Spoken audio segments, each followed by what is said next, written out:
Ever notice how when you stop trying to be seen, the whole world starts looking? When you stop reaching for love, hands start reaching for you?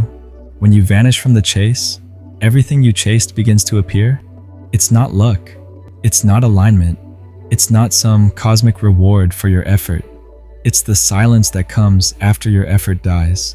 And in that silence, everything hidden begins to speak.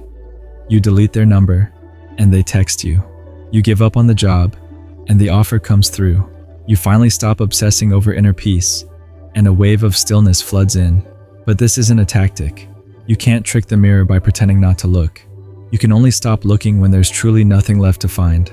Reality doesn't respond to performance. It responds to absence. It breathes through the spaces where your grasping has gone quiet. The second you stop needing life to give you something, life begins to give you everything. It's not a trick. It's the natural rhythm of things once your internal friction drops away.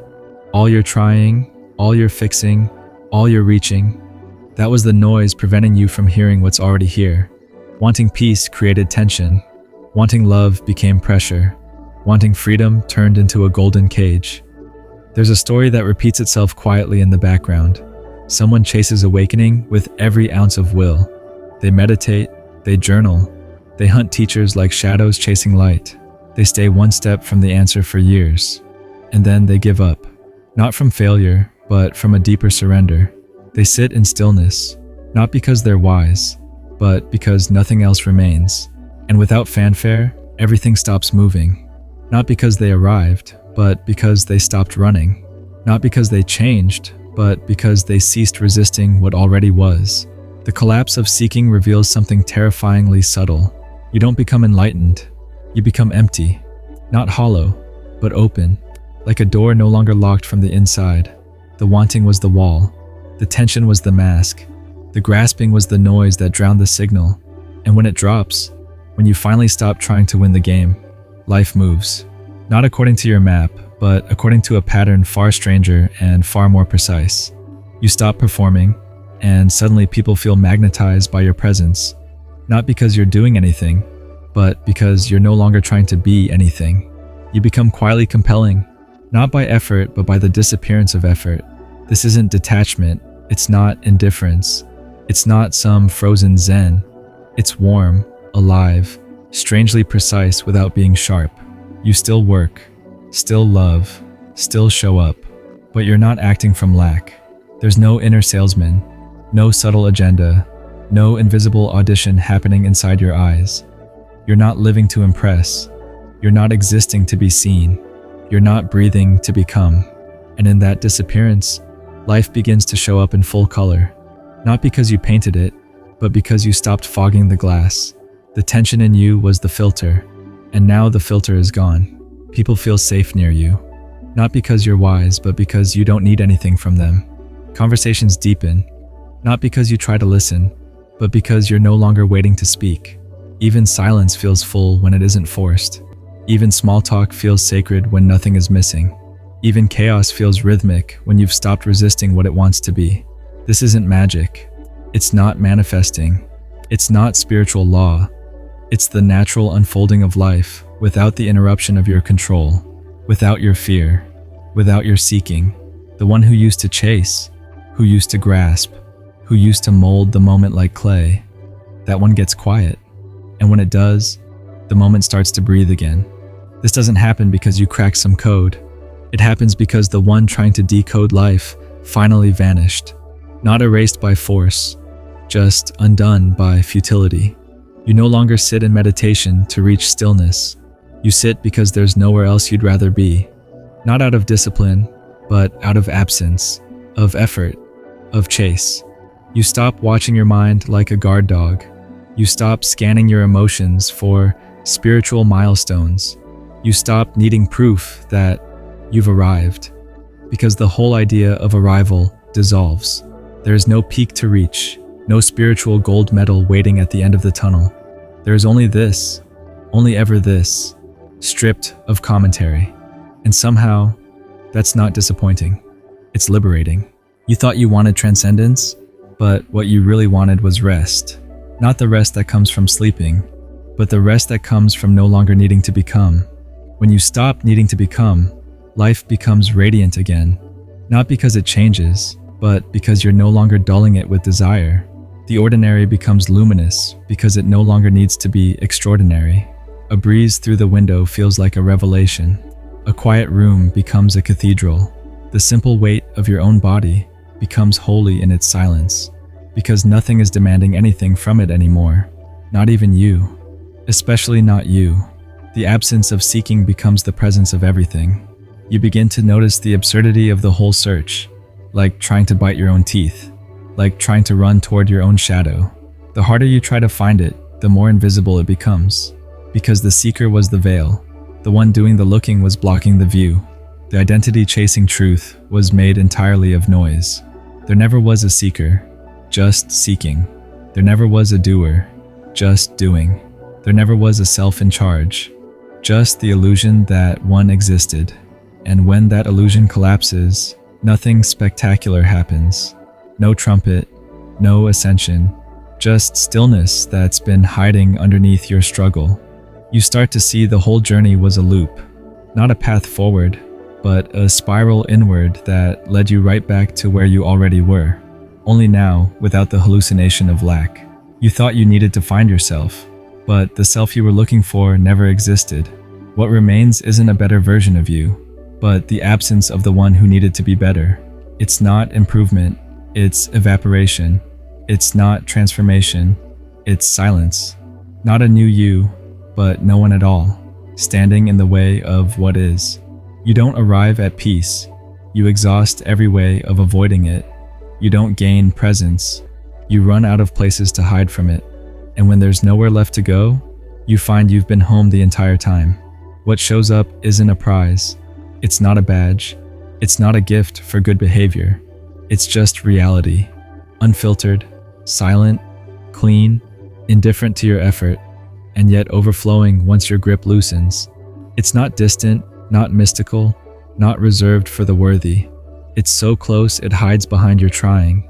So ordinary it vanishes when you seek it. So intimate it can't be seen until you stop looking. Letting go isn't a technique.